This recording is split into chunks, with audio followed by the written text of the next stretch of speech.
Hola y bienvenidos a otro episodio de India y la Izquierda Global. Si eres nuevo en el programa, por favor pulsa el botón de suscribirse. También puedes considerar hacerte miembro de YouTube, apoyar en Patreon o donar una pequeña cantidad usando el enlace en la caja de descripción. Pero lo mínimo que puedes hacer es dar like, compartir y comentar. Sin más preámbulos, déjame dar la bienvenida a nuestro invitado de hoy, el profesor Norman Finkelstein. El profesor Finkelstein está especializado en el conflicto entre Israel y Palestina. Su libro más famoso es Gaza, una investigación sobre su martirio, y su último libro es Quemaré ese puente cuando llegue a él. Pensamientos heréticos sobre la política de identidad, la cultura de la cancelación y la libertad académica, con recomendaciones de Cornel West y Noam Chomsky. Professor Finkelstein, welcome back to India and Global Left. Profesor Finkelstein, bienvenido de nuevo a India y a la Izquierda Global. Gracias por invitarme. Quería empezar con su reciente entrevista con Piers Morgan. Hacia el final, habló sobre la asistencia humanitaria que se está llevando a cabo con la ayuda de Estados Unidos e Israel. Usted dijo que al final lo están organizando para encontrar una excusa para masacrar a las personas que se beneficien de ella. Ahora estamos viendo informes sobre la ayuda humanitaria en Gaza, con reportes de que han masacrado supuestamente a 32 personas, y ahora dicen que eso no es cierto. ¿Puede hablar de cómo pudo predecir con tanta precisión que esto ocurriría?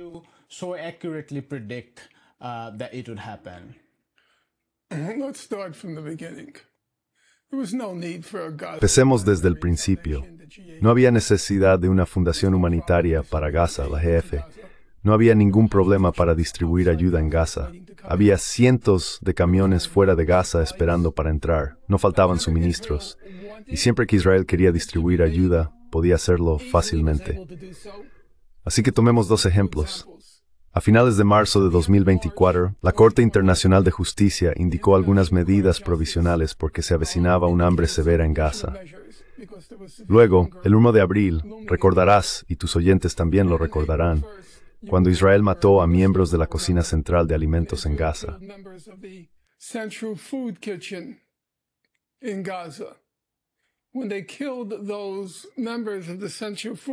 Cuando mataron a esos miembros de la cocina central de alimentos, hubo un enorme alboroto internacional porque eran occidentales. Así que sus vidas sí cuentan. En ese momento, Israel supo que tenía que permitir la entrada de ayuda. Todo se desarrolló sin problemas. La ayuda humanitaria, la comida, la medicina, todo fluyó sin obstáculos. Luego, cuando se produjo el intercambio de prisioneros, ordenado por Trump, fue ordenado el 15 de enero de 2025 y comenzó el 19 de enero. Recordarás que parte de eso, primero, se suponía que iba a realizarse en 3 fases, y la primera fase consistía en permitir la entrada de ayuda humanitaria. La ayuda humanitaria se entregó sin problemas porque Estados Unidos dijo, tendréis que permitir la entrada de ayuda humanitaria. No hubo ningún problema con la distribución.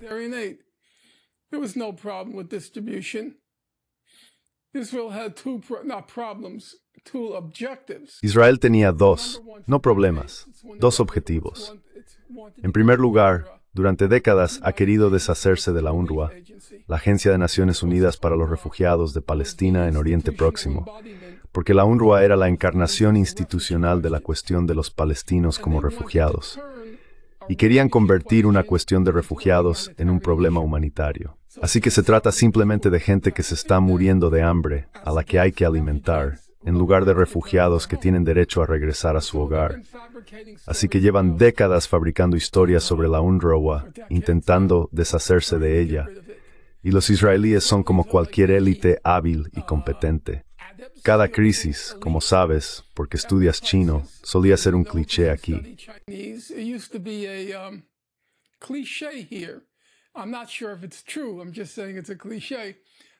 No estoy seguro de que sea cierto. Solo digo que es un cliché eso de que el mismo carácter chino para crisis es el mismo carácter para oportunidad. Eso es lo que se solía decir. Y así vieron la crisis del 7 de octubre como una oportunidad. La primera oportunidad era de una vez por todas resolver la cuestión de Gaza. Pero luego, como sabes, las oportunidades empezaron a multiplicarse. resolver la cuestión de Hezbollah, resolver la cuestión de Irán, resolver la cuestión de Cisjordania. Vieron muchas oportunidades, y una de las oportunidades que vieron fue resolver la cuestión de la UNRWA, deshacerse de la UNRWA. Así que fabricaron todas estas historias sobre miembros de la UNRWA implicados en el 7 de octubre. Supongo que había algunos. Ya sabes, ¿adivina qué? Los militantes de Hamas también necesitan trabajos diurnos. Así que estoy seguro de que 1, 2, 3, creo que el número era de 3 a 5, no lo recuerdo, de 30,000, de 3 a 5 supuestamente estaban implicados. Es todo muy confuso lo que ocurrió.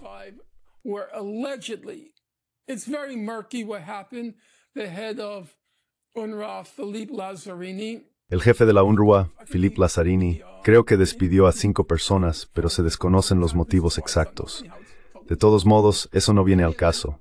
En cualquier caso, ahora su objetivo era centrarse en deshacerse de la UNRWA, y ahora quieren reemplazarla con la Fundación Humanitaria de Gaza, la GHF. Era obvio lo que estaban haciendo. No tenían centros de distribución en el norte. Eso significa que si estás en el norte, si te quedas, mueres de hambre. Punto. Se acabó. Tenían 1 en el centro de Gaza y luego 3 en el sur. Así que todo el mundo va a trasladarse al sur. ¿De acuerdo? Ahora ya sabes lo que va a pasar. Gaza ya era uno de los lugares más densamente poblados del mundo en la víspera del 7 de octubre. Ahora vas a tener a 2,1 millones o 2,3 millones de personas ya entre los lugares más densamente poblados del mundo, en el 20% de Gaza.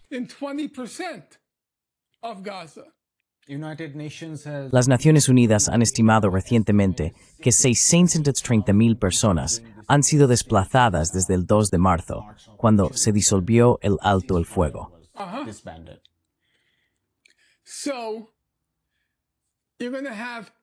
Así que vas a tener equipos de seres humanos desesperadamente hambrientos convergiendo en 3 centros de distribución de alimentos. Así que ya sabes lo que va a pasar. Va a haber disturbios. Son disturbios calculados y orquestados, exactamente lo que ocurrió el año pasado en lo que se llamó la masacre de la harina, donde los palestinos hambrientos corrieron hacia el camión. Los soldados israelíes dijeron, nos sentimos amenazados, y masacraron a la población hambrienta de Gaza. De hecho, creo que la descripción más franca fue, curiosamente, en el Financial Times.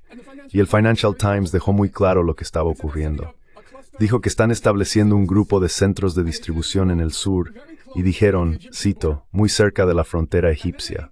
Y luego citaron a Smotrich, del gabinete israelí, diciendo que el propósito de esta ofensiva militar actual en Gaza es deshacerse de todos los pulsar.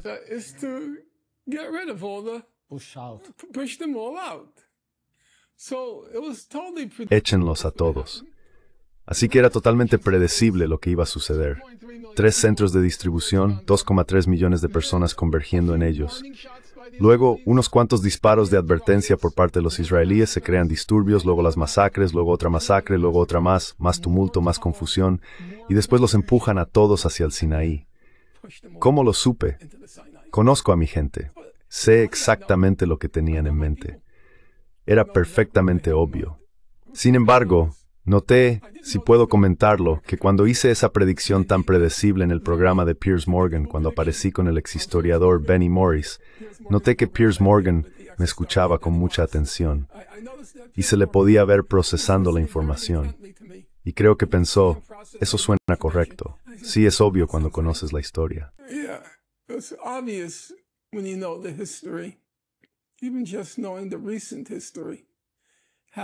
Incluso con solo conocer la historia reciente, como ocurrió con el programa de Piers Morgan, retrocedí hasta 1948. Porque durante la guerra de 1948, que comienza aproximadamente en noviembre de 1947 con la aprobación de la Resolución 181 de la Asamblea General de la ONU, empieza como una guerra civil. Los países árabes aún no están involucrados. Y de hecho, la guerra civil, si lees detenidamente a Benny Morris, probablemente se habría calmado muy rápido. Pero surge otra crisis, otra oportunidad, así que los israelíes intensificaron sus ataques de represalia para crear una espiral ascendente de caos y destrucción, de modo que pudieran aprovechar esta oportunidad para resolver la cuestión palestina dentro de las fronteras del Estado de Israel. Y luego, en octubre de 1948, Ben Gurion, el primer ministro de Israel, David Ben Gurion, dice célebremente: ahora solo hay una función para los árabes en la tierra de Israel. For the Arabs in the land of Israel, that is to flee. There's only one function, Es decir, huir. to flee. Ahora solo hay una función: huir. Y en octubre del 48, las masacres en lo que se convirtió en el Estado de Israel empiezan a intensificarse cada vez más, porque ahora querían acabar de una vez por todas con la cuestión de los árabes en Israel. Dije que ahora estamos en ese punto en Gaza, la intensificación de las masacres para resolver de una vez por todas esta cuestión. Y si me preguntas mi opinión, no puedo demostrarlo. Algunas cosas puedo demostrarlas, otras no. Cuando lees el artículo del Financial Times que publiqué en mi cuenta de Twitter, queda claro que los británicos saben exactamente lo que está ocurriendo. Y por eso empiezan a denunciar a Israel, porque querían mantener las manos limpias. To keep their hands clean at the moment when they knew this is it. En el momento en que supieron que esto era definitivo, que Israel iba a expulsarlos, decidieron que tenían que dejar constancia de que se oponían a la segunda gran... Bueno, me gusta usar esa terminología, me parece un poco... ¿Cuál es la palabra? No es estereotipada, pero la segunda Nakba. Ya sabes, sabían lo que estaba haciendo Israel y querían distanciarse. Así que recuerdas que los franceses, canadienses y británicos denunciaron lo que estaba haciendo Israel. Luego intervinieron los alemanes. Después intervino la princesa nazi, Ursula von der Leyen. Luego el jefe de política exterior de la EU, Kaja Kallas, no recuerdo bien, también intervino. Todos necesitaban dejar constancia de que se oponían porque todos sabían lo que Israel estaba planeando.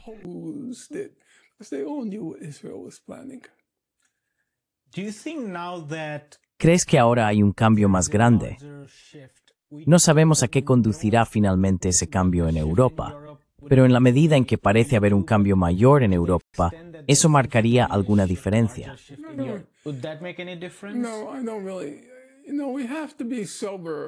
No, la verdad es que no. Sabes, tenemos que ser sensatos con estas cosas. Ayer estaba hablando con mi administradora web. Ella gestiona todas mis redes sociales. Es una mujer brillante, palestina, química, en Grecia. Realmente impresionante. Y me gusta el proverbio chino, o más bien he acuñado un proverbio chino. Mejor nunca que tarde. Mejor nunca que tarde. No queda nada en Gaza. El 90% de las viviendas ha sido destruido. La mitad de universidades han sido destruidas. Las tierras cultivables en la parte oriental de Gaza han sido destruidas. Las tierras cultivables han sido destruidas. No queda nada.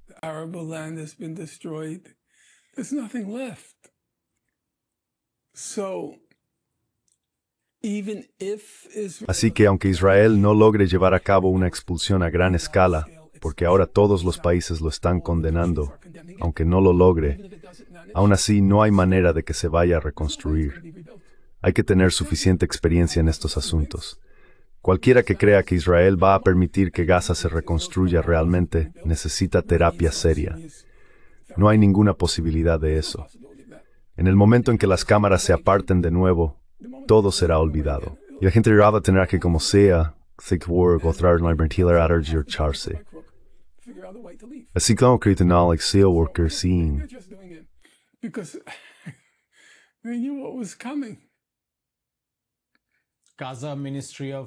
El director del Ministerio de Salud de Gaza, el Dr. Munir Bush, declaró recientemente que hay 3.000 camiones con suministros médicos esperando en la frontera egipcia que no han recibido permiso para entrar, lo que ha tenido consecuencias tremendas y terribles.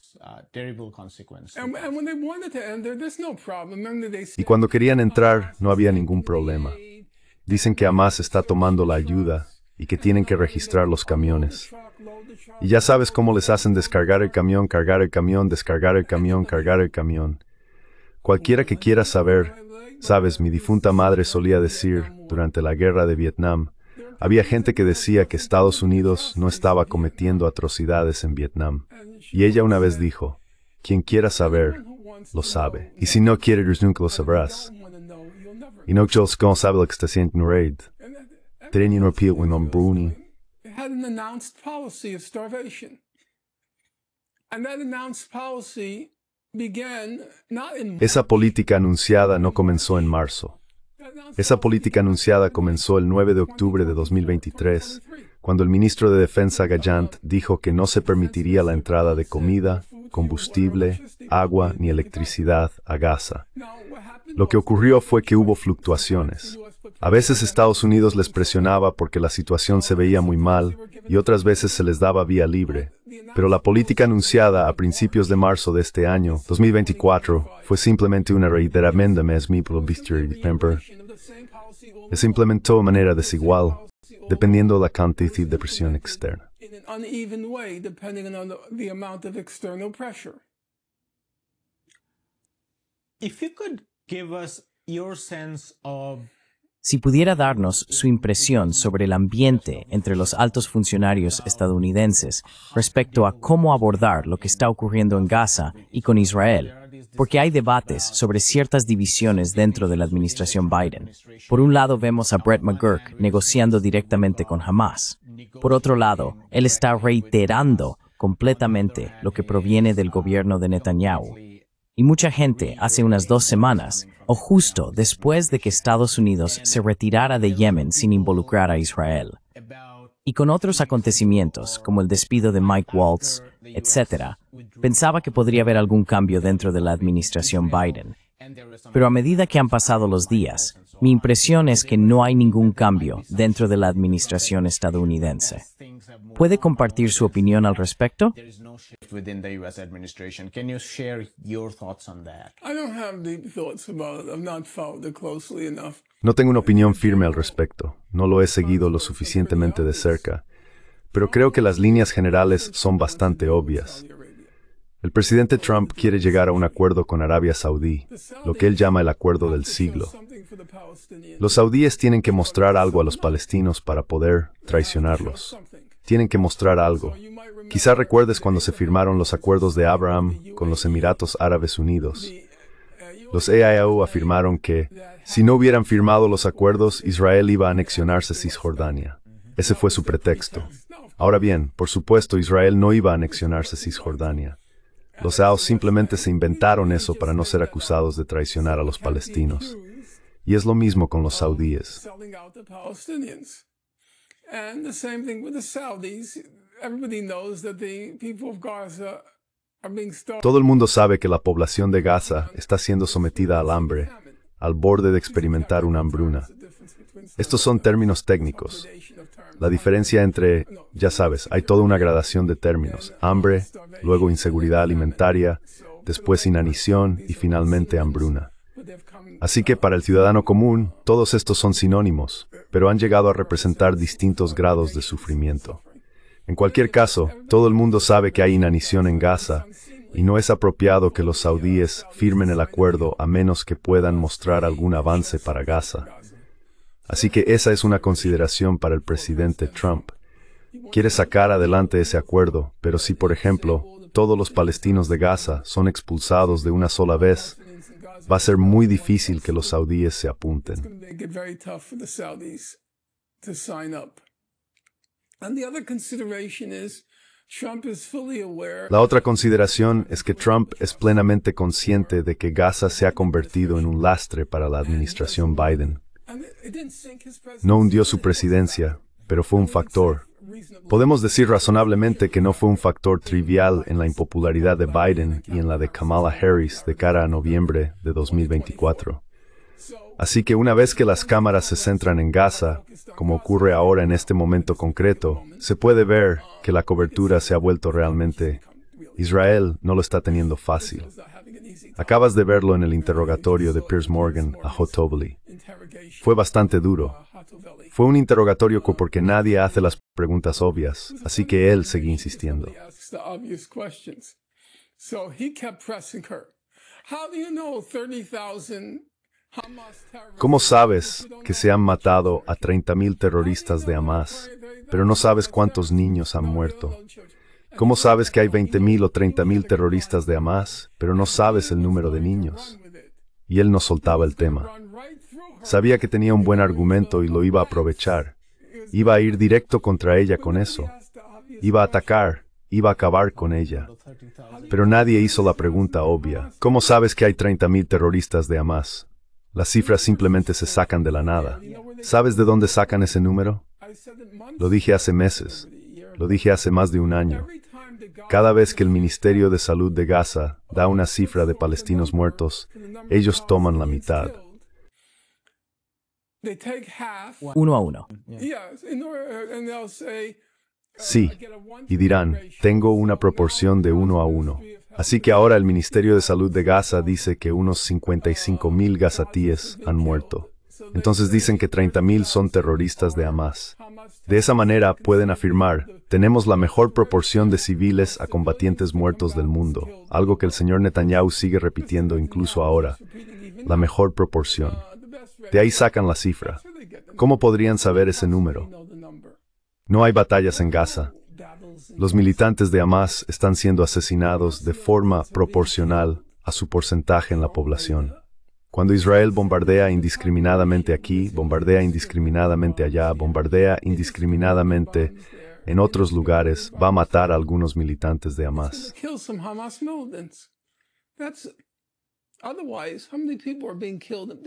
De lo contrario, ¿cuántas personas están siendo asesinadas? No hay batallas. ¿Cuándo fue la última vez? ¿En serio? ¿Cuándo fue la última vez que oíste que un israelí fue asesinado en Gaza? Ya no se menciona. ¿Una vez cada 2 semanas? ¿Una vez al mes? Así que, si las muertes ocurren en bombardeos indiscriminados y ataques de artillería, ¿cómo sabrían cuántos son militantes de Hamas? No es como si los militantes de Hamas llevaran una identificación que diga terrorista. Entonces, ¿cómo lo sabrían? La razón por la que Master Flores que no está cifra el número de combatientes muertos es porque no lo saben. Llega un joven.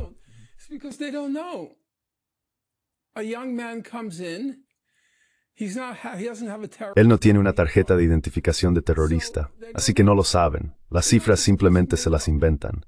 Así que Piers Morgan fue una buena pregunta, obviamente. La dejó descolocada. No fue su mejor momento. Pero aún así, la premisa es completamente errónea. Todas las cifras son inventadas por los israelíes, excepto el número de sus propios muertos, porque Israel es un lugar pequeño. Publican en la página web del Ministerio de Asuntos Exteriores los nombres de todos los fallecidos. Si alguien se da cuenta, oye, mi hijo no está ahí, o mi hija no está ahí, entonces se convierte en noticia.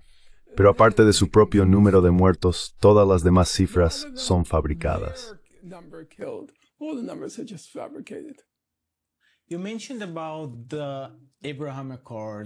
Mencionaste los acuerdos de Abraham y cómo Qatar decía que si esto, en realidad creo que no era Qatar, era Emiratos Árabes Unidos.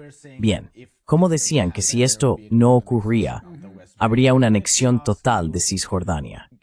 Quería preguntarte, ¿está el acuerdo de Abraham efectivamente muerto ahora? ¿Y está la administración Trump adoptando lo que tu colega Moin Rabbani llamó un enfoque bifurcado, desvinculando en cierto modo la política estadounidense hacia el mundo árabe de la política estadounidense sobre Palestina? Porque recientemente hubo una delegación de Emiratos Árabes Unidos, Qatar y Arabia Saudí que quería ir a Cisjordania y plantear la cuestión del Estado palestino.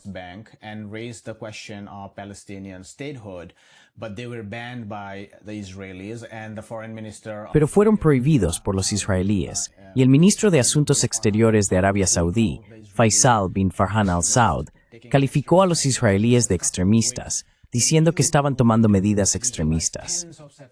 Esto se suma a la nueva iniciativa de legalizar decenas de asentamientos cuyo estatus en Cisjordania anteriormente quedaba algo indefinido, aunque de facto sobre el terreno ya eran asentamientos, a pesar además de autorizar nuevos asentamientos. ¿Cuál es tu percepción sobre la relación que Estados Unidos tendría con los estados del Golfo y con Israel?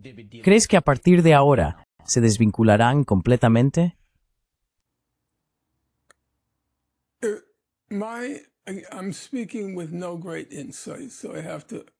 No hablo con gran perspicacia, así que tengo que matizar lo que digo. Trump es un negociador nato, eso está en su ADN. Ve una gran oportunidad inmobiliaria posible con los saudíes. Me escribiste hace poco, dijiste, porque necesitan las inversiones del Golfo, el dinero del Golfo. Probablemente eso forma parte de la cuestión. Y otra parte es que ve una bonanza inmobiliaria posible en el mundo árabe. Así que no creo. Mi impresión es que si él tiene la última palabra, como la tiene, no está pensando en términos geopolíticos, como tú los llamarías. Reconoce a Israel como un activo militar importante. Habría que estar más ciego que el rey Lear para no verlo.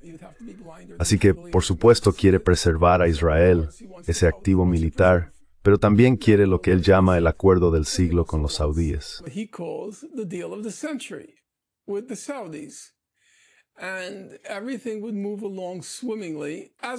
Y todo habría seguido avanzando de maravilla, como estaba avanzando de maravilla antes del 7 de octubre de 2023.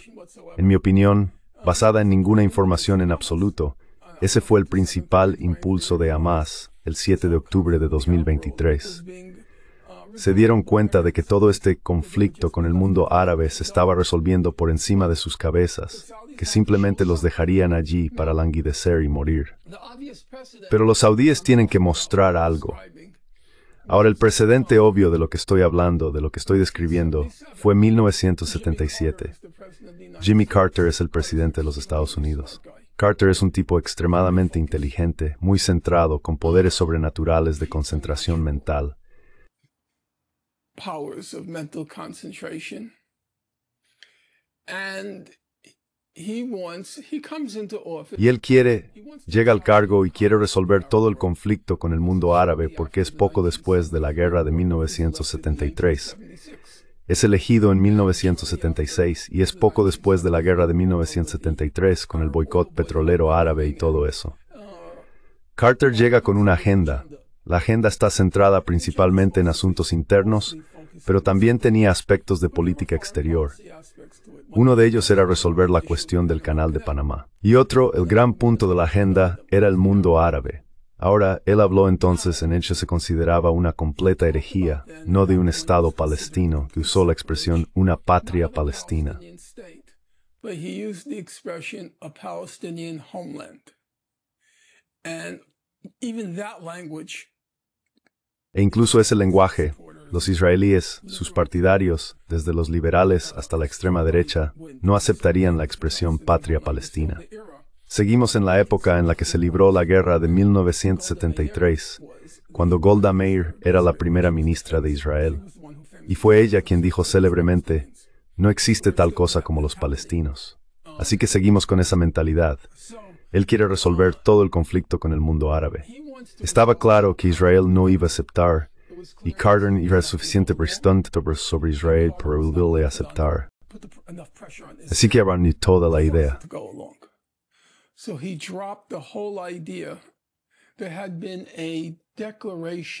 Había habido una declaración emitida por Estados Unidos y la Unión Soviética sobre la resolución de todo el conflicto. Estados Unidos dio marcha atrás y decidió que lo máximo que podía hacer era resolver la dimensión Israel-Egipto del conflicto, porque ahí Israel tenía un interés material real. Israel, como dijo famosamente Moshe Dayan, que en ese momento era el ministro de Asuntos Exteriores de Israel, si le quitas una rueda a un coche, no puede moverse. Y Egipto tenía, cuesta creerlo ahora, pero Egipto era la principal potencia del mundo árabe en aquel entonces, era la principal potencia militar. Y la idea era, si podíamos eliminar una ideología basada en Nasser, competía con los saudíes. En ese momento, sí, fue líder durante la época de Nasser, pero a finales de los años 70, pero a lo largo de todo esto había, ya sabes, expresiones. Había un libro famoso llamado La Guerra Fría Árabe. No recuerdo el nombre del autor. Creo que era el presidente de la Universidad Árabe en Beirut, la UB. Su nombre quizá me venga a la mente. Se llamaba la Guerra Fría Árabe. Era la Guerra Fría entre los saudíes y los egipcios. Realmente, ya sabes, los egipcios y sirios contra los saudíes y los estados reaccionarios del Golfo. En cualquier caso, existía la posibilidad de un acuerdo con Israel. Sin embargo, en ese momento la cuestión palestina tenía un enorme poder simbólico. No era un poder material, era un poder simbólico. Sadat, el presidente de Egipto, Sadat, necesitaba el respaldo saudí para este acuerdo con Israel.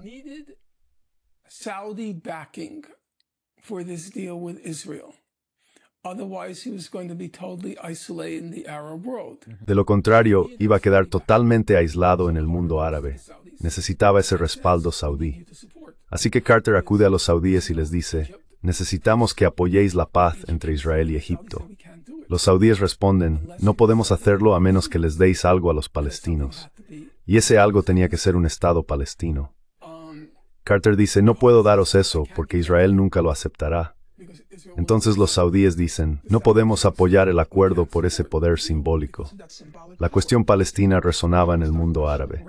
¿Y qué ocurre? Suceden dos cosas. Tras la firma del acuerdo, en primer lugar, Egipto es expulsado de la Liga Árabe. La Liga Árabe se reúne y Egipto es expulsado. Y en segundo lugar, Sadat es asesinado. Sadat gets assassinated. He had walked too far out on the limb. Se había aventurado demasiado, había ido demasiado lejos y no podía conseguir lo que necesitaba. Necesitaba ese apoyo saudí porque los saudíes arrastrarían a todos los demás con ellos, excepto a los sirios. Podría conseguir que todos los demás le siguieran. Así que ahora, a una escala mucho menor, los saudíes necesitan algo. Algo. Ahora mismo, ya sabes, se habla mucho de que los franceses y los saudíes van a anunciar en junio su apoyo a un Estado palestino. Oh sí, eso es realmente relevante ahora. Estado palestino, totalmente fuera de lugar. Así que los saudíes necesitan algo. Creo que esas son las dos consideraciones para Trump. A, el acuerdo con Arabia Saudí y lo que hay que hacer para conseguirlo. Y B, no tener ese lastre de Gaza pesando sobre él como le ocurrió a Biden. Weighing him down as it did Biden. You mentioned about the Piers Morgan. Mencionaste el debate con Piers Morgan. Tenía dos preguntas rápidas al respecto. Primero, ¿crees que hay un cambio en el propio Piers Morgan? Quiero decir, él ha estado, por supuesto, invitando a personas de ambos lados, pero todos sabemos que era más hostil con un lado que con el otro, y ahora algunas personas están observando un cambio. Así que quería saber tu opinión sobre eso. Y si también pudieras comentar por qué elegiste dirigirte a Benny Morris como Benny. Esta vez, mientras que antes solías llamarle Profesor Morris. ¿Hubo algo consciente en esa elección? Was there something conscious in that choice? Well, first of all, I have to Bueno, ante todo, tengo que ser justo con los hechos. A veces a la gente no le gusta cuando soy demasiado justo. Como siempre digo, creo que Chuck Schumer es un tipo muy inteligente. Lo sé, lo conocía de oídas en el instituto. Él iba por delante de mí, pero lo conocía por su reputación. Conocía a su hermana y de tal palo, tal astilla. Ella era una persona realmente memorable, no hay duda de ello. Recuerdo que una vez estaba en un coche con unos amigos del instituto y empezamos a hablar de la hermana de Chuck Schumer, Fran. And we got to talking about Chuck Schumer's sister, Fran. And one person said, Y una persona dijo, a todo el mundo le caía bien Fran. Y yo dije, ¿de verdad? Normalmente ese tipo de competitividad y ambición suele sacar a relucir. Y ella era de lo mejor. Y alguien dijo, bueno, lo que pasa con Fran es que no competía contra las otras chicas de la clase. Solo competía contra sí misma. Estaba tan por delante de todos que ni siquiera pensaba en competir con los que iban detrás de ella. Así que, como he dicho, intento ser justo con Chuck Schumer, aunque pensé que el libro que escribió era increíblemente malo. It was so remarkably bad. Tenemos una discusión detallada sobre su libro con el profesor Finkelstein en nuestro canal, solo por mencionarlo. Once I was debating Alan Una vez estaba debatiendo con Alan Dershowitz y me refería al libro que lo tiene a él como autor en la portada, y seguía diciendo, él escribió el libro. Seguía diciendo, el libro que usted afirma haber escrito. El libro que usted afirma haber escrito. Y finalmente tuvo que reaccionar. Y dijo, ¿qué quiere decir con afirma haber escrito? Entonces me di cuenta de que estaba entrando en territorio de demandas por difamación, así que tenía que ser muy cuidadoso con mis palabras. ¿Te amenazó con demandarte por eso? No, por otras cosas. Dije, tengo que ser muy cuidadoso con eso. Así que dije, profesor Dershowitz, por su bien, espero que no haya escrito ese libro. Y así es como me siento con Chuck Schumer. Por su bien, espero que no haya escrito ese libro tan horrible. En fin, reconozco su inteligencia. No sé cuánto de ella realmente perdura, porque ahora no da esa impresión. Estás hablando de Benny Morris. Chuck Schumer acknowledging. No, Chuck Schumer, reconociendo. Así que de la misma manera me preguntabas por Piers Morgan, y dije que tengo que ser justo con estas cosas. Él es el único en un programa relativamente convencional que me ha invitado en los últimos 19 meses. Correcto, el único. ¿He estado en alguna televisión convencional? No. He estado en programas como MSNBC. ¿He estado en algún programa progresista? Al Jazeera te invitó. Sí, pero yo no contaría eso. Estoy hablando del mundo occidental, ya sabes. ¿He estado en programas como el de Stephen Colbert o alguno de esos? No. ¿Sateo? Sateo no. No he estado en ninguno. Y él me invitó, creo puedo estar equivocado, pero creo que fue la 8ª vez que me invitó a su programa. Así que tengo que reconocerlo. Y siempre ha sido respetuoso conmigo. No me trata como a un loco al margen. Pero en cuanto al cambio, como dije, ahora todo el mundo ha cambiado. Creo que, como dije, hay miedo a lo que viene después, que Israel va a intentar esa gran segunda Nakba. Y ahora todos se están volviendo mucho más...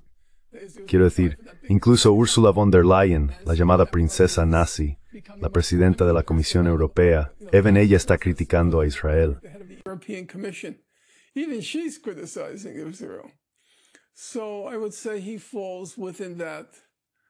Así que diría que él se encuentra dentro de ese grupo de personas en posiciones destacadas que han cambiado de opinión.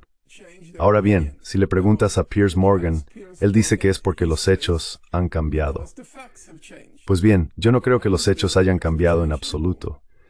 La misma orden que se emitió a principios de marzo de 2024 no se permitirá la entrada de comida, combustible, agua ni electricidad en Gaza. Fue exactamente la misma orden que se emitió el 9 de octubre de 2023. Los hechos no han cambiado. Con todo el respeto a Piers Morgan, durante 19 meses él había estado diciendo que Israel usando una fuerza desproporcionada. En mi opinión, eso no es correcto. Israel estaba usando una fuerza proporcionada.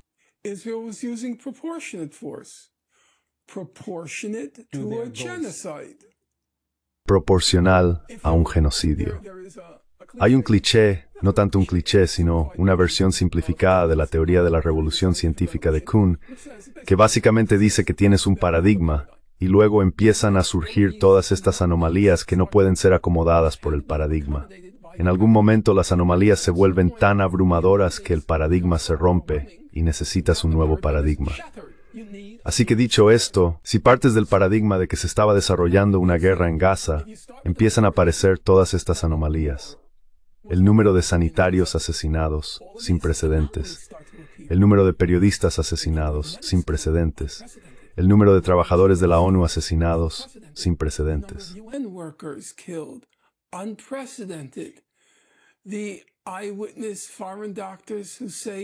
Los médicos extranjeros, testigos presenciales, afirman que los niños están siendo atacados en la cabeza y en el pecho. El 90% de las viviendas civiles han sido destruidas. Ataques sistemáticos a hospitales. En algún momento, todas estas anomalías sin precedentes deben obligarte a enfrentarte a la pregunta, ¿es correcto el paradigma de la guerra? Ese es el paradigma adecuado para entender lo que está ocurriendo en Gaza. Y una vez que reconoces, como creo que ahora es abrumadoramente evidente, el paradigma correcto es un genocidio. Y dentro de ese paradigma la fuerza utilizada es absolutamente proporcional. Proporcional al objetivo. El objetivo en Gaza no es incapacitar o derrotar a tu oponente militar. Eso es una guerra. El objetivo es derrotar o incapacitar a tu oponente militar.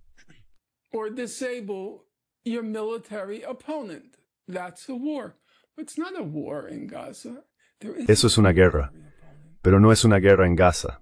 No hay un oponente militar. Ya no están matando a soldados israelíes. Ni siquiera al principio. Fue menos de 1 por día durante el primer medio año. Fue menos de 1 por día. Ahora dudo que sea siquiera 1 cada 2 semanas. Así que al afirmar que la fuerza utilizada, como Piers Morgan repitió durante 19 meses, la fuerza utilizada fue desproporcionada. Se asumía que Israel estaba librando una guerra, algo en lo que él insistía. Seguía diciendo que Israel tenía derecho a defenderse. Israel no se estaba defendiendo. Israel estaba cometiendo un genocidio, que es algo muy diferente. Así que diría que tengo que reconocer el mérito cuando corresponde. I have to give credit where credit's due. He was willing to have me on. Él estaba dispuesto a invitarme. Pero no puedo decir, no puedo calcular, no sé qué tipo de presiones se ejercían sobre él. Entonces, ¿se le estaba presionando para que no me invitara y aún así lo hacía? ¿O no estaba siendo presionado y simplemente era bueno para la audiencia? No lo sé, no puedo decirlo, pero sí diré, porque es justo, como con Chuck Schumer, diré que es inteligente, no voy a negarlo. Diré que me invitó, y nadie más lo haría. Es un hecho. Escribí la única historia política de Gaza. No daría versmica de Gaza, y algunas otras cosas, espero que no aprecié seres. There's no research, serious research. So you would think on those grounds. Así que, basándonos solo en esos motivos, pensarías que yo sería la primera persona a la que consultarían. Sarah Roy escribió la única historia económica seria y completa. Así que, cuando surgían cuestiones, por ejemplo, tomemos una cuestión obvia. Se decía una y otra vez que la razón por la que Gaza era un caso perdido, un desastre económico antes del 7 de octubre, siempre se atribuía a que Hamás malgastaba el dinero, ¿verdad? Malgastaban la ayuda. Deberían haberle preguntado a ella. Habría sido la primera persona. Oye, tiene las credenciales. Estudió en Harvard como estudiante de grado. Obtuvo su posgrado en Harvard. Trabaja en el Centro de Oriente Medio de Harvard, así que tiene las credenciales. So she's got the bona fides. I didn't see her consulted anywhere. No vi que la consultaran en ningún sitio.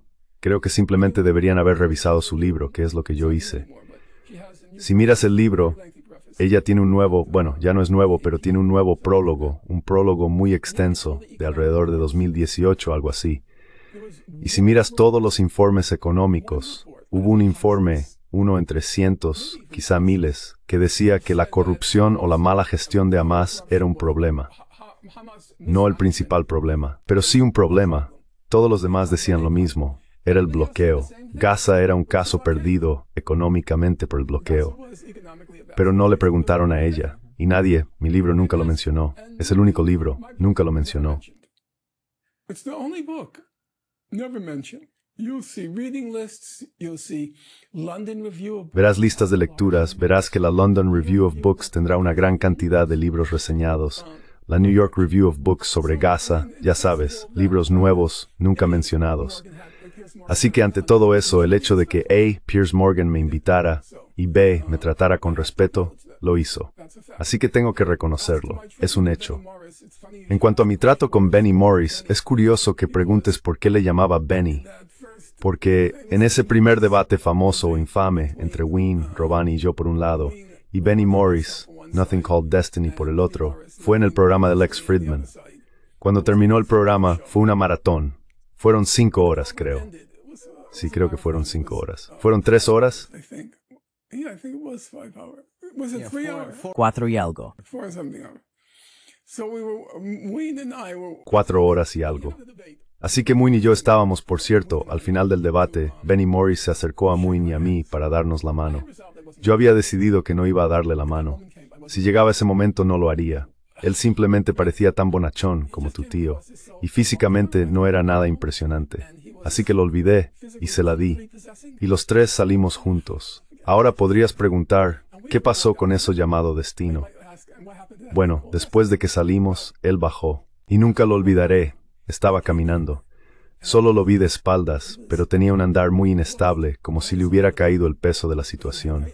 Esto fue un desastre.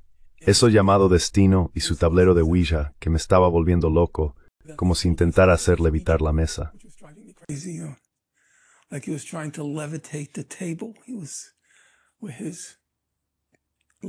Estaba con su... En cualquier caso, cuando salíamos, Muin se volvió hacia mí y me dijo, Norman, ha sido muy gracioso lo que has hecho cambiando su nombre. Le dije, Muin, ¿de qué hablas? Muin dijo, no parabas de llamarle por un nombre diferente. Le dije, Muin, ¿de qué hablas? No tenía ni idea de que había hecho eso. Ese tipo simplemente me sacó de quicio. Ya sabes, las generaciones más jóvenes acuñaron la expresión provocar. Ese tipo me provocó. Quiero decir, es un completo bufón. Así que no era consciente de ello. Y de la misma manera con Benny Morris, no era consciente de que le llamé Benny en vez de profesor Morris. Pero me resultó realmente intolerable. De verdad. Es algo que me desconcierta. Sinceramente me desconcierta. Lo he hablado con Muin, lo he hablado con Jamie Stern Weiner. ¿Por qué alguien destruiría su carrera de esa manera?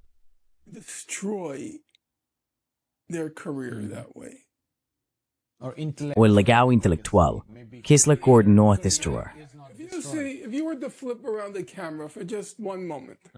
Si dieras la vuelta a la cámara por un momento, mira, aquí están sus libros, ¿vale? Verás que tengo 3 versiones, 3 copias distintas de un libro, 2 copias distintas de otro libro. Los he leído todos varias veces, varias veces. ¿Y a qué se supone que debe llegar uno? Incluso tengo, créelo o no, estos índices muy elaborados que creé.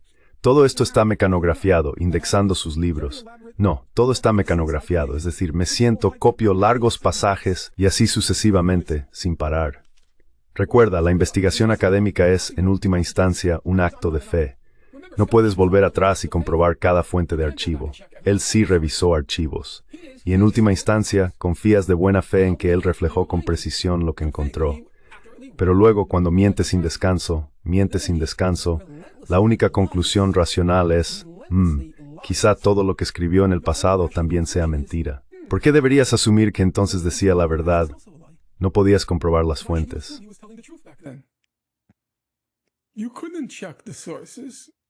En eso es horror, etcétera.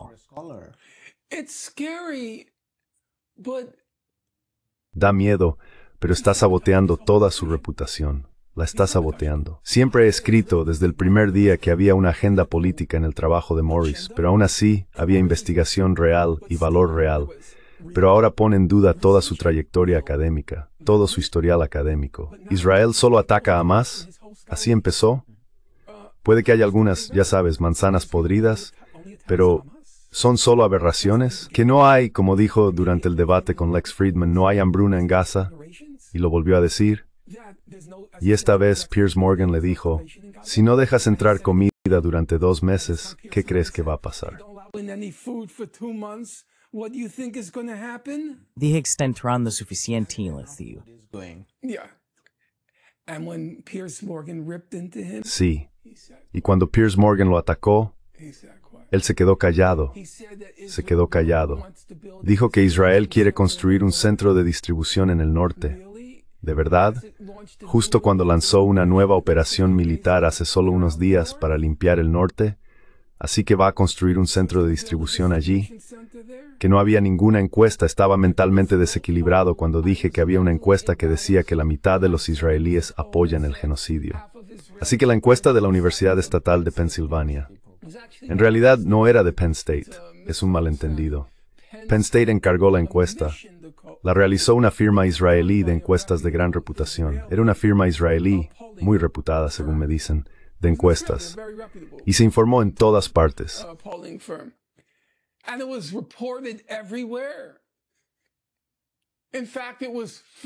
De hecho, se informó por primera vez en Haaretz, la edición en hebreo, a la que el propio Morris ha contribuido a menudo. Pero él dijo que era una mentira total y un ejemplo de mi inestabilidad mental. Cada palabra que salía de su boca era una mentira.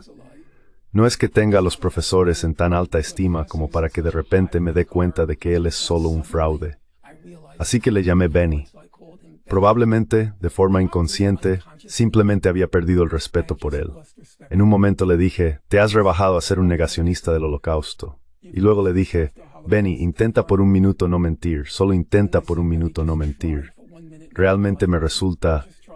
es algo que me desconcierta. Hizo un trabajo sólido y ahora arroja una sombra oscura sobre todo.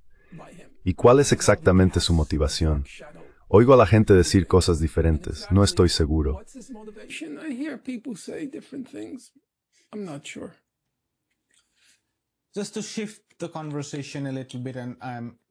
Solo para cambiar un poco la conversación, y ya estoy terminando. Hablando de provocarte, Como dijiste, hoy también te provoqué detrás de las cámaras y tuvimos un debate sobre ChatGPT. Tal como yo lo veo, en realidad es una cuestión de enseñanza y de cómo desarrollar el capital humano. And how to build human capital. I would never, I know you. Yo nunca, sabes, sé que en parte eres economía, formación, formación o plim en serio, una entre expresiones como capital humano, seres humanos. So if you could Human share, beings. excuse me, if you could Disculpe, si pudiera compartir con nuestros espectadores por qué se enfadó conmigo, creo que eso podría interesar a muchos. a lot of viewers. You treat, when I'm able to, and Cuando puedo, y ese es un matiz crucial, cuando puedo, enseño. I've never Nunca he enseñado de forma regular. Nunca tuve plaza fija. Enseñaba semestre a semestre. Te contratan, te despiden, no tienes voz ni voto en el asunto. Te enteras 1 o 2 semanas antes de si te necesitan o no. or they need you or they don't need Pero por otro lado, como no tenía plaza fija, excepto durante ese terrible periodo desde 2007, cuando me negaron la titularidad, y de hecho, me pusieron en una lista negra hasta aproximadamente 2019. Fue una época muy sombría en mi vida. 19. Enseñé de forma intermitente, pero como era profesor adjunto, me tocaban cursos que eran los que tenían muchos estudiantes, lo que significa mucho trabajo de corrección. The ones with lots of students. Así que probablemente tengo más experiencia enseñando que los profesores titulares. Experience teaching than tenured professors. A tenured professor gets 2 courses once. Sabes, un profesor titular da 2 cursos un semestre, un curso, digamos, en la NYU, 2 cursos un semestre, un curso el siguiente semestre, y luego tiene un año sabático cada 3 años para investigar. Sus clases son, en serio, bueno, lo sabrás porque estás en la Universidad de Chicago. Les preguntas, ¿cuántos estudiantes tienes en clase? ¿6? ¿8? ¿10?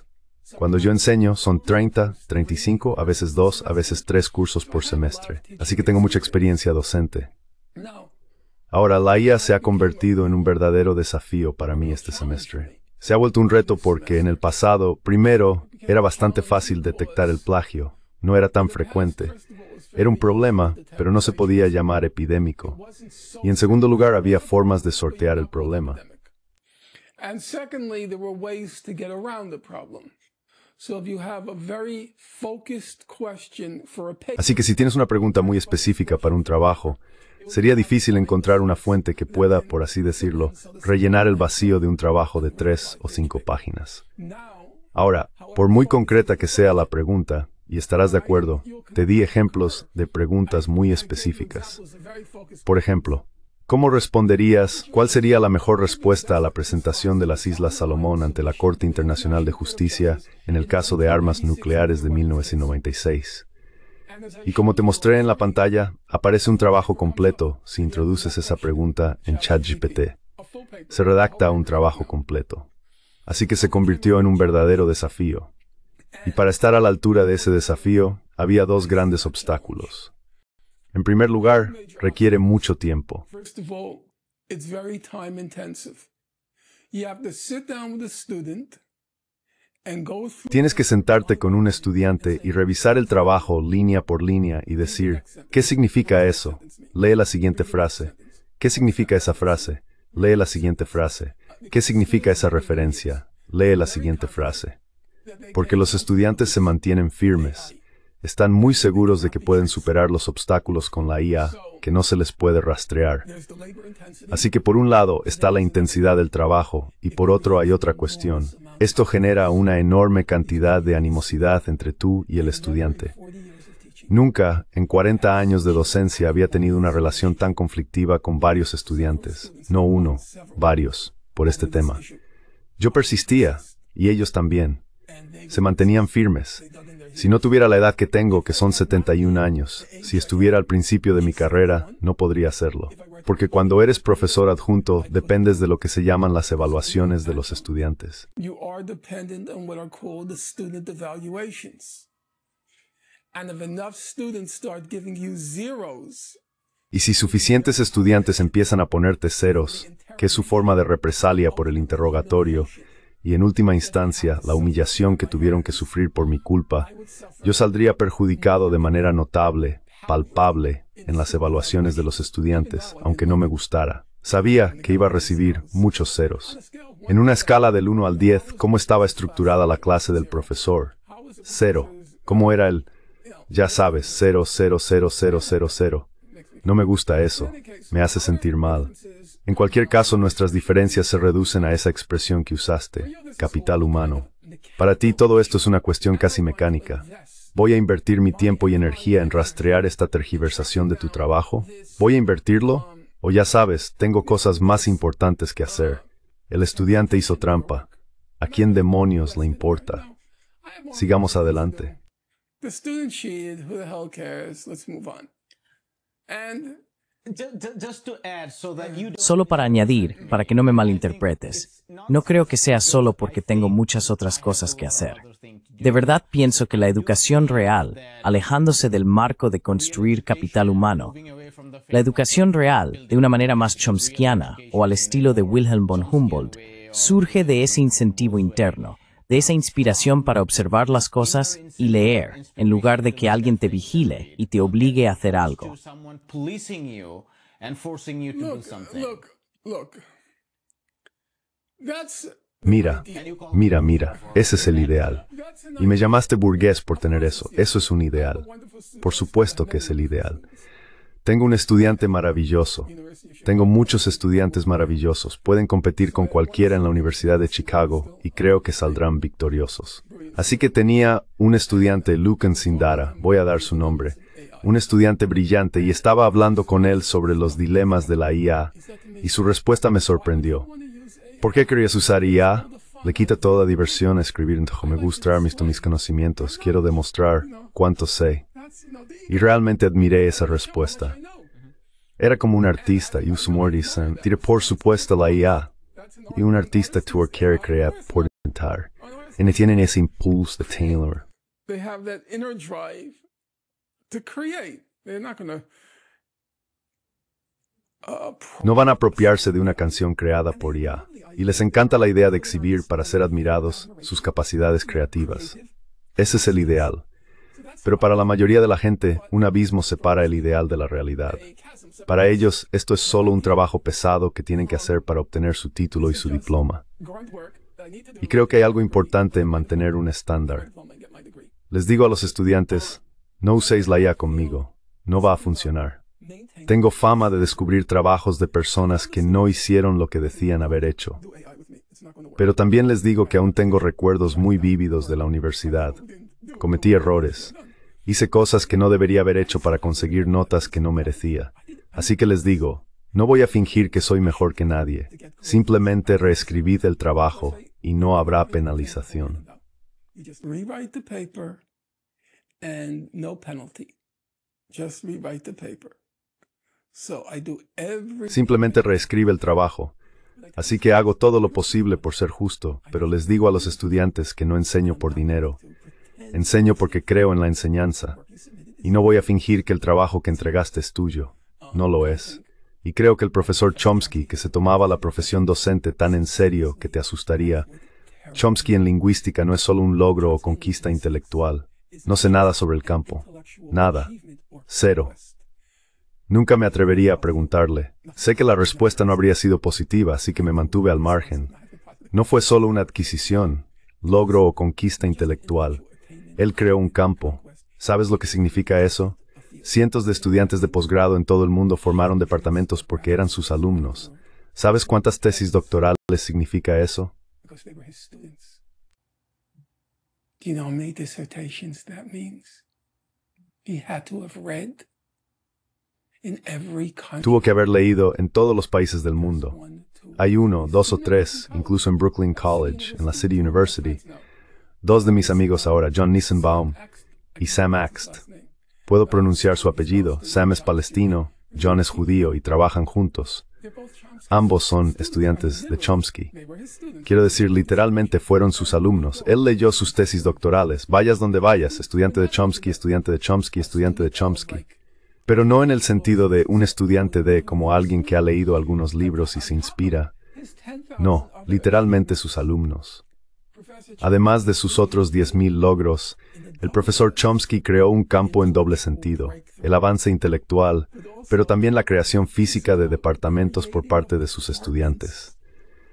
Así que no creo que hubiera aceptado un artículo de IA. No lo habría hecho.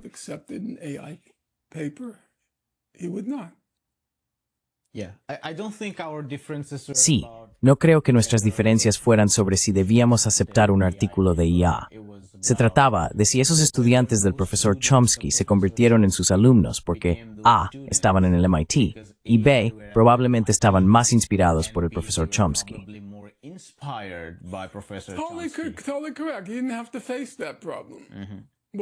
Totalmente correcto. No tuviste que enfrentarte a ese problema. Pero ahora cuando enseñas, hay un gran número de estudiantes que solo quieren ese título. No los culpo. Y de hecho, en mi opinión, esa actitud utilitarista se puede superar si eres lo suficientemente estimulante en tu enseñanza. Si te importa lo suficiente llegar a las mentes jóvenes, entonces, por muy utilitarista que sea su enfoque al entrar en el aula, puedes conseguir que sus mentes trabajen. Sus mentes. No sé cómo, en la era de los iPhones, las redes sociales y el cotilleo institucionalizado que pasa por trabajo intelectual. Me hablaste de un comentarista en particular que lee 2.500 cuentas de Twitter al día. Twitter accounts a day. Twitter is just gossip. Twitter es solo cotilleo, no es un argumento, no es la elaboración de un pensamiento trabajado.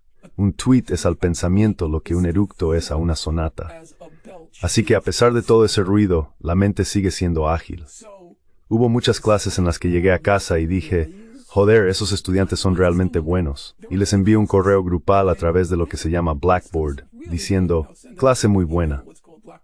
Ahora bien, también hubo malas clases. A veces me culpaba a mí mismo. Hubo malas clases, pero incluso con una actitud utilitarista puedes llegar a ellos. Pero a veces, incluso si llegas a ellos, la pereza aparece, me meto en la IA, y yo lucharé contra eso.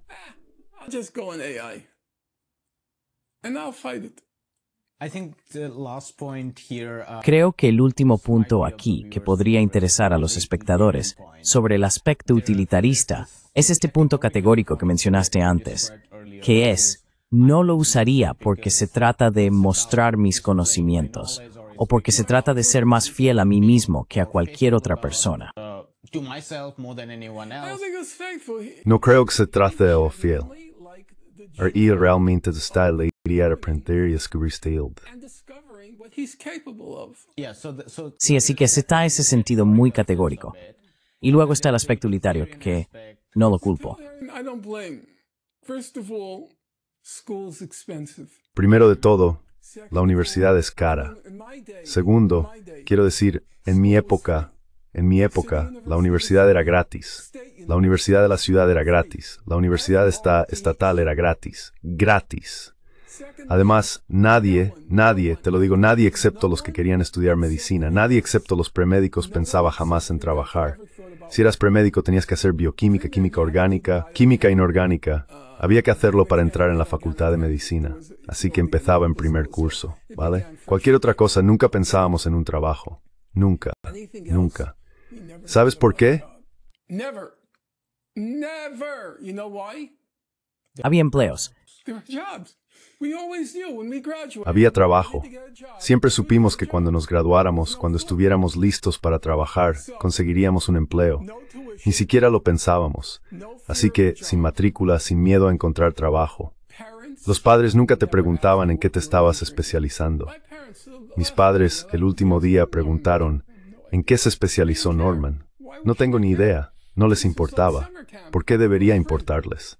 Esto era como un campamento de verano, pero gratis. 4 años, sin coste. Y encontrará trabajo, sin preocupaciones. Encontrará trabajo. Los jóvenes ahora se enfrentan a matrículas astronómicas. No hay trabajo, a menos que encuentren una coincidencia exacta entre su especialidad y el trabajo que quieren después. Por eso ahora las carreras son completamente absurdas. Completamente absurdas. Nunca he visto carreras como estas. ¿En qué te estás especializando? Diseño gráfico. Quiero decir, diseño gráfico es en realidad una de las carreras más sustanciales, carreras absolutamente disparatadas, porque la universidad se ha convertido en una escuela de formación profesional. Ya no es universidad. Universidad significaba lo que entonces llamábamos una educación en artes liberales. Ahora se trata del mercado laboral. Ahora solo se trata del mercado laboral. Es formación profesional. Así que no les culpo cuando son utilitaristas. Entiendo de dónde viene eso. Pero incluso así creo que puedes llegar a los estudiantes.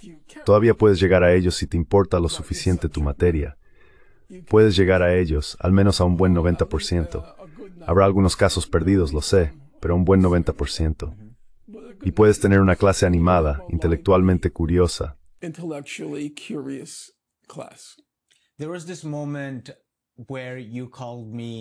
Hubo un momento en el que dijiste, estoy parafraseando, que estaba entregando mis facultades mentales a la voluntad de la máquina, y yo te llamé caballero. El ejemplo que di fue que usaría la IA para redactar mi inútil solicitud de beca de idiomas, pero nunca usaría la IA para escribir mi tesis o mi artículo. Para ti, ambas cosas son un no. ¿Qué opinas?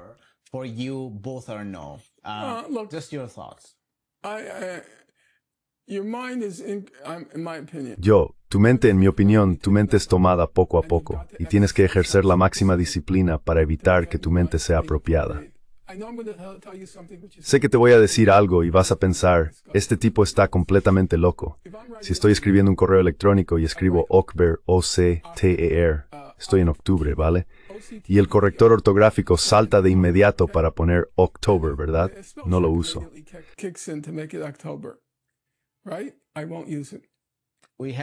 Hoy tuvimos esa experiencia cuando dije, esto es IA. No te preocupes por la ortografía, lo entiende. Y tú dijiste, lo sé, pero a mí me importa. Sí, nunca dejaré que la máquina controle mi ortografía. No lo haré. Porque sé, ya sabes, Trotsky dijo una vez, León Trotsky, el revolucionario ruso, dijo que los seres humanos son intrínsecamente perezosos. Y dijo que eso es algo bueno. Eso es lo que les obliga a innovar, a crecer tecnológicamente y así sucesivamente.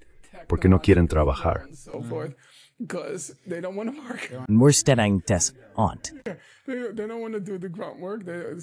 No quieren hacer el trabajo duro, así que es algo bueno. Yo no estoy realmente de acuerdo con eso. Creo que resulta muy seductor dejar que la máquina sustituya esto, y que la máquina sustituya aquello, y que la máquina sustituya esto y aquello. Y antes de que te des cuenta, la máquina está sustituyendo tu mente. Y no voy a dejar que eso ocurra. Hasta la tumba, seguiré corrigiendo mi ortografía por mí mismo. Me alegra que me avise de que he cometido un error, pero lo corregiré yo mismo.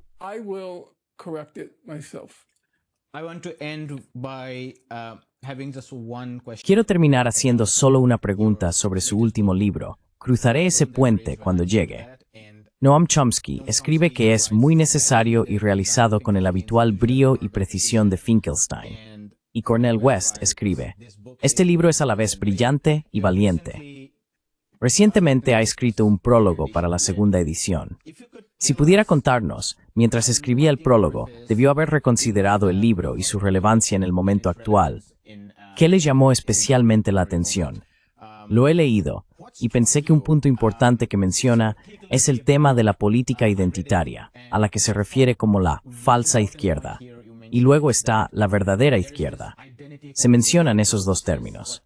Así que, si pudiera explicarnos por qué es importante que la izquierda se desvincule de ese tipo de política identitaria, estoy seguro de que sería de interés para nuestros espectadores. Y pensé que, si la porque te y me gustó lo que te escribí en Twitter, sobre política identitaria.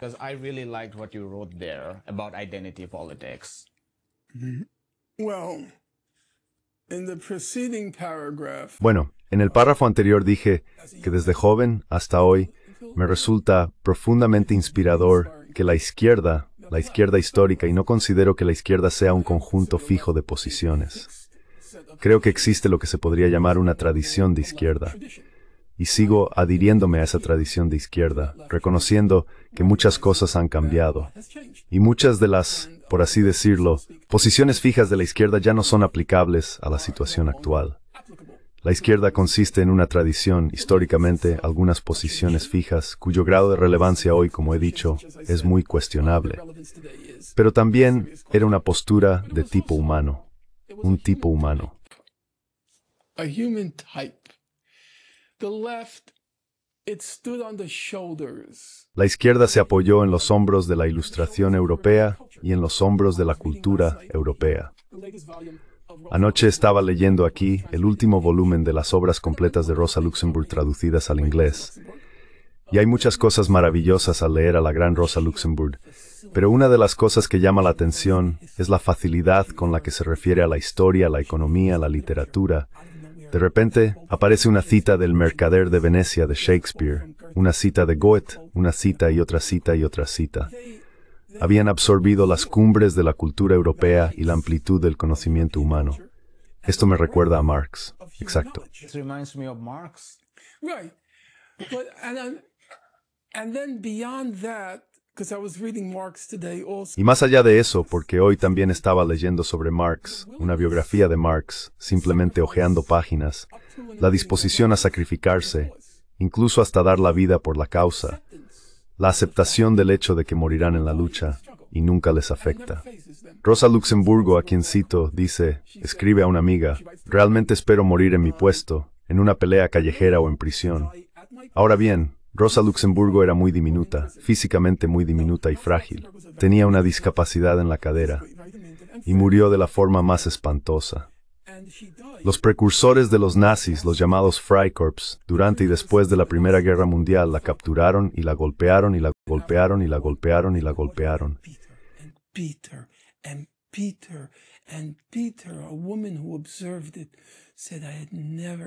Una mujer que lo presenció dijo, nunca en mi vida había visto a alguien ser golpeado así. Y uno piensa en Rosa, con todo su conocimiento, toda su delicadeza, toda su sofisticación, apoyada en los hombros de toda la cultura europea, siendo golpeada y golpeada por esa bestia de hombre. Y todos aceptaban que ese era su destino como revolucionarios. Mencioné estar apoyados en los hombros de la cultura europea y cité a Lenin. Una vez, él estaba escuchando la Passionata de Beethoven, y Gorky, el novelista, conversaba con él. Y Lenin escuchar la Passionata de Beethoven todos los días. A menudo no puedo escuchar música. I'm often unable to listen to music. It gets on my nerves. I would like to Me pone de los nervios. Me gustaría acariciar a mis semejantes y susurrarles palabras dulces al oído por ser capaces de crear cosas tan hermosas a pesar del infierno abominable en el que viven. Sin embargo, hoy en día no se debe acariciar a nadie, porque la gente solo te morderá la mano, golpea sin piedad.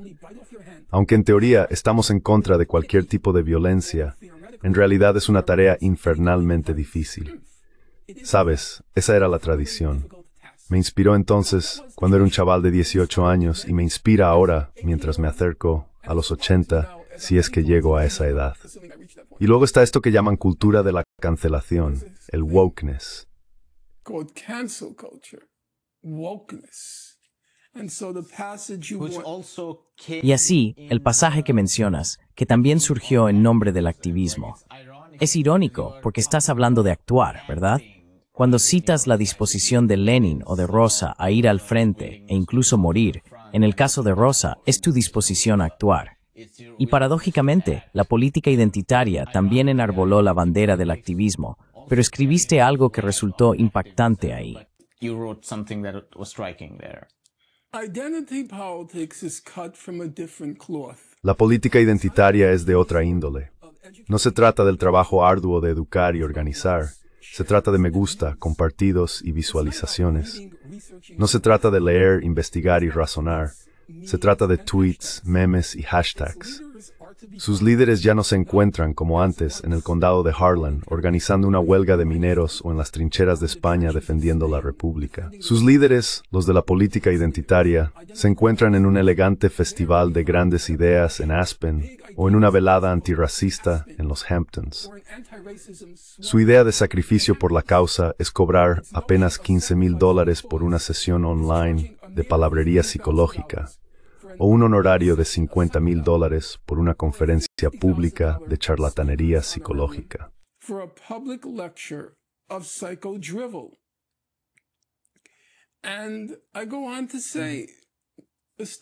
Y continúo diciendo, el material que producen toma el caso de Ibram X. Kendi. Ha sacado 13 libros, como él los llama, a partir de su papilla, Cómo ser un antirracista. Es solo cuestión de tiempo antes de que publique la trilogía. Cómo ser un picaporte antirracista, cómo ser un asiento de váter antirracista y cómo ser una bombilla antirracista. Esto es simplemente, no es que no sea serio, es que es totalmente ridículo. Te decía hoy que, en la tradición izquierda, existía lo que se llamaba la cuestión de clase o la cuestión social.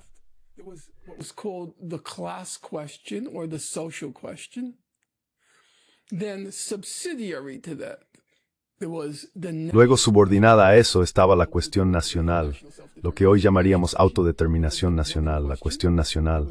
Estaba la cuestión de la mujer, estaba la cuestión judía, estaba la cuestión negra, las grandes cuestiones de una época.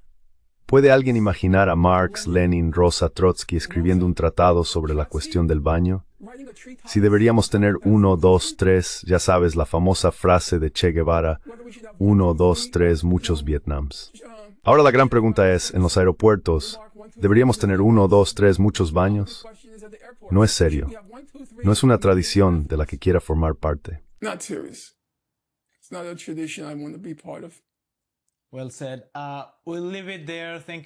Bien dicho.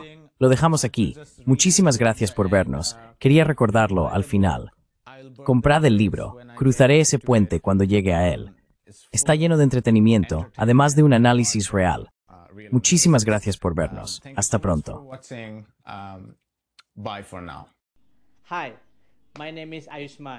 Hola, me llamo Ayushman. Junto con Jyotishman, hemos creado esta plataforma. Durante los últimos 2 años, hemos intentado crear contenido para las fuerzas de izquierda y progresistas. Hasta ahora, hemos entrevistado a economistas, historiadores, comentaristas políticos y activistas. Si te ha gustado nuestro contenido hasta ahora y quieres que construyamos un archivo para la izquierda, tengo 2 peticiones para ti. Por favor, considera hacer una donación a la causa. Él está en la descripción de abajo. Además, si no puedes hacerlo, no te sientas mal. Siempre puedes dar like a nuestros videos y compartirlos con tus compañeros. Por último, no olvides suscribirte al canal. Forget to hit the subscribe button.